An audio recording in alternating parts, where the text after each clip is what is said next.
Hello and welcome to this episode of Bullet Points. We're going to talk about 7 different bullet points about the differences between AR-15s and AR-10s.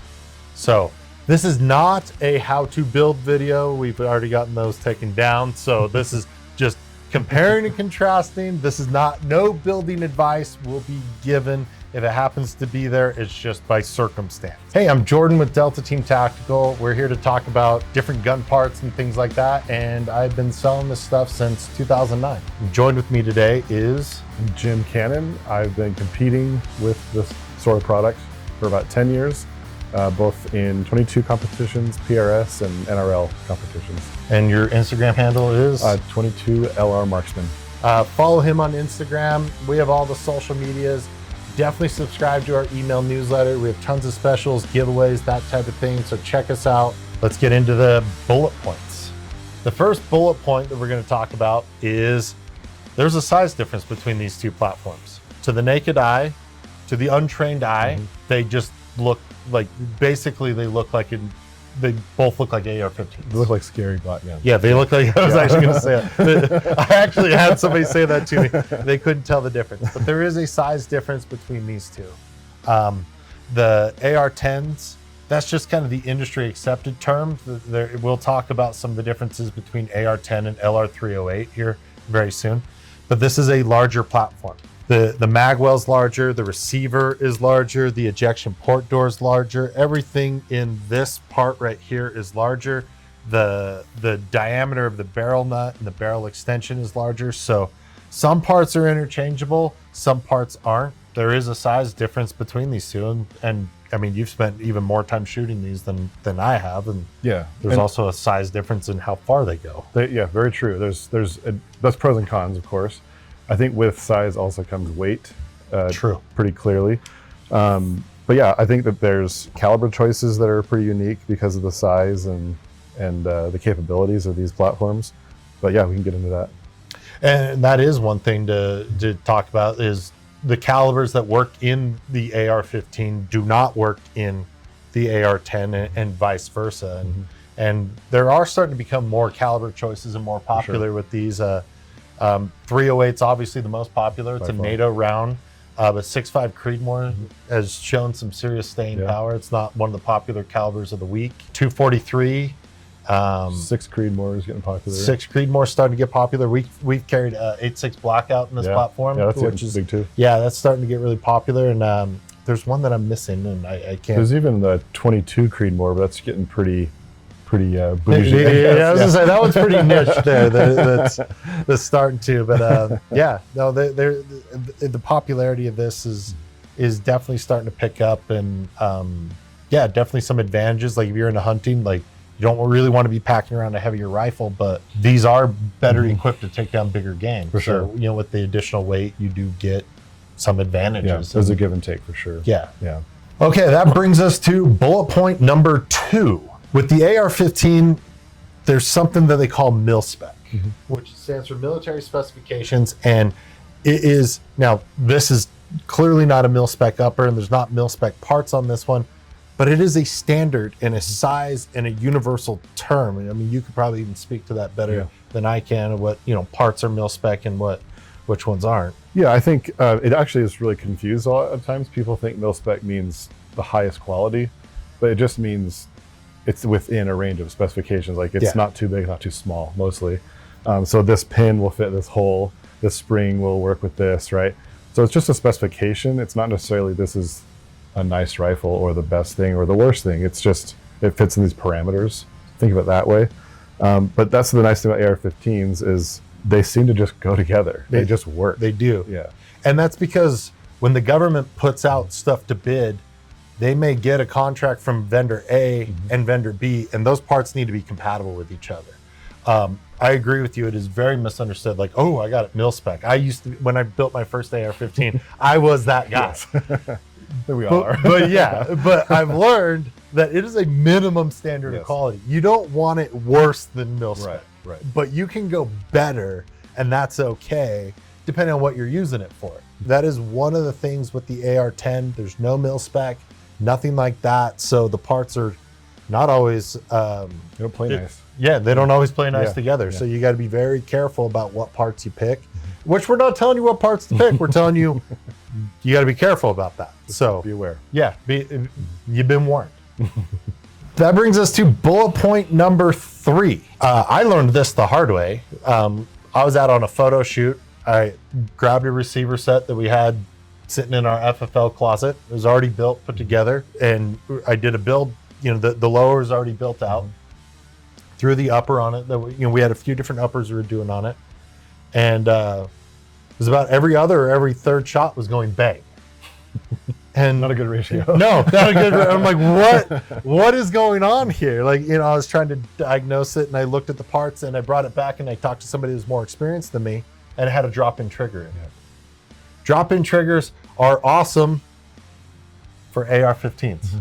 They can create light primer strikes on the AR-10 platform. Yep. And there are specific drop-ins for each platform. I guess I'm not saying advice here either, but Yeah. they're different.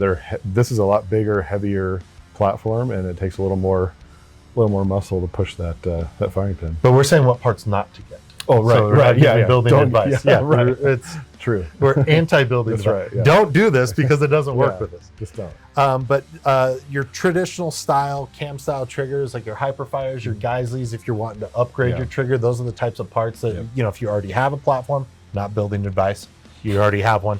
But if you want to upgrade the existing one that you have, it is those cam style triggers are significantly better.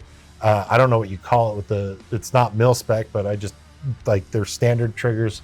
Those designed to work really well, but the drop-in style, the self-contained units, they don't work very well with these. And if they do, it's because there's a heavier spring in it, which is or like a heavier heavier hammer too. Yeah. Yeah. But that kind of defeats the purpose. It's like going from 7 pounds to 5.5 isn't as noticeable as 7 to 3. Yeah.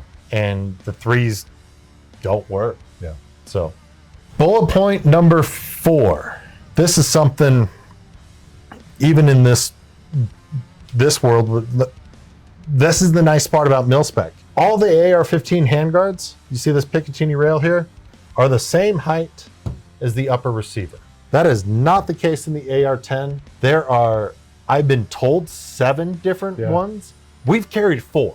Yeah, I can probably name 4, but I don't know the other. I have physically seen 4 myself, but I've been told there's 7. I'm sure there's one-offs and weird stuff out there. Yeah, but I mean, but enough to be put into production. So we've had 4 different ones.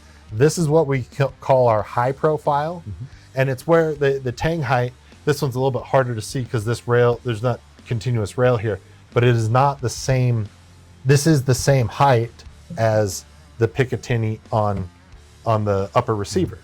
You'll see them where they're Like a step down. yeah, the step down. Yeah. We've had one that was taller, and we had one that was 2 steps down, so it was even lower than what we call our low profile. Where it's like, oh, this is super low profile. I don't remember what we called it, but we had to name it something, and it was like super low profile. So that is something to be mindful of if you're shopping for parts, not building advice, but shopping for parts. There's different tang heights, so that is something that's totally different. And I'm surprised how many people I know that have these guns here and they don't know that there's different tang heights. And they go to, they buy an aftermarket handguard and it doesn't work. So bullet point number 5 would be the lower parts kits. This is one that's pretty tricky. When you look at all the parts out, they look the same. They're not. So certain parts are the same, like your detent, springs, grip, possibly safety. Safety is the same. Yeah, safety. But the takedown pin, your pivot pin, your bolt catch, your mag release, those are all proprietary to that. And you were explaining part of the reason why was. Yeah, just the frames are there. We went over this before, but the frames are different sizes. So it's not just, you can obviously see the length in the frame this is shorter, that's longer. But it's also a little wider. It's almost just like a scaled up model of it. So that little bit of extra width on the AR-10 makes it so you need longer pins just to reach through that wider frame. So, and I've even seen 308 pins because, again, no Milspec. The pins in a 308 LPK don't reach through a receiver set. Yep. So sometimes you even have to get wider 308 pins, Right. which are already upsized. Yep. Not common, but Right. when you're dealing with like billet receivers and stuff, it's something that Yep. yeah. Goes out the window. Yep. All right. Bullet point number 6, the bolt carrier groups. This is a question that I get asked a lot because 7.62 by 39, 308s, 7.62 by 51. Can I use the same bolt? No. Even though the bullets are basically the same, the casing. I mean, you've done a lot more reloading, but similar type of. The projectiles are essentially the same. They're different weights probably most of the time, but it's the bolt head obviously touches the case head, not the projectile. So it's a different size. You want to show them? Yeah. So if we can, and the bolt carrier groups are significantly longer to accommodate the longer round. So it is not something that is interchangeable. So these are your bolt carrier groups for the two. So even if you're shooting that 7.62, it won't work in the 308 if you have the bolt for the 7.62, or vice versa. You have the bolt for the 308. They're not interchangeable. They don't work with each other. So that is a completely different one. I don't really have any more to add on that. Do you have any? I mean, just obviously, size is pretty different, but so yeah, there's clearly a size difference, as we told you in bullet point 1. We're proving our point. Yes. And that brings us to our final bullet point. Bullet point number 7 is the buffer systems. Normally we talk about, I'm probably going to send this sailing like a bag of snakes. Normally we talk about how everything's larger with that, but that's not the case with the buffer system. Should have done this off camera. Fast forward. There we go. I just can't talk and do things at the same time. I can talk or do things. So there's a difference in the spring, but there's a significant difference. So this has a shorter spring than the AR-15, and it's a significantly shorter buffer. So there is a size difference, but this is one of the cases that it is Backwards. Yeah. Yeah, well, that's the AR-15, that's the 308, and then that's the spring. So this one is several coils shorter, but there's a significant difference in the buffer height. And that's largely due to the larger bolt carrier group. You need the additional space because one of the parts that is interchangeable is the buffer tube. So these have the same, actually these two guns have the exact same buffer tube and stock. So there are some parts that are interchangeable, but because you have the same size buffer tube with the longer bolt carrier group, you got to create some space, and that was the way that they decided to save the space. So that is one area where they are different. And we'll give you a bonus bullet point.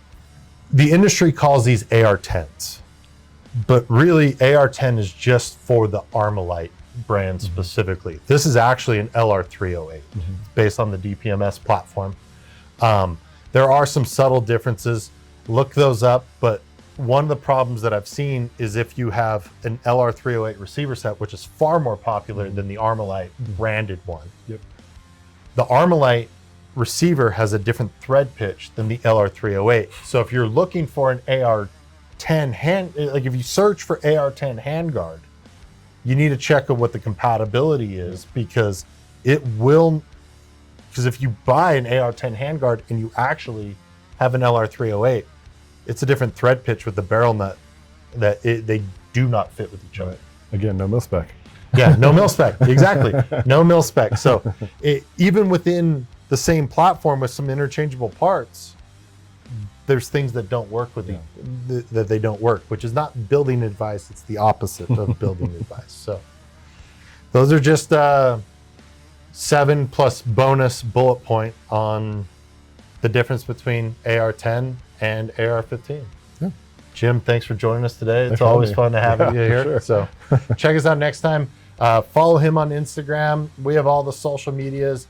Definitely subscribe to our email newsletter. We have tons of specials, giveaways, that type of thing. So check us out, deltateamtactical.com. Thanks for watching this video.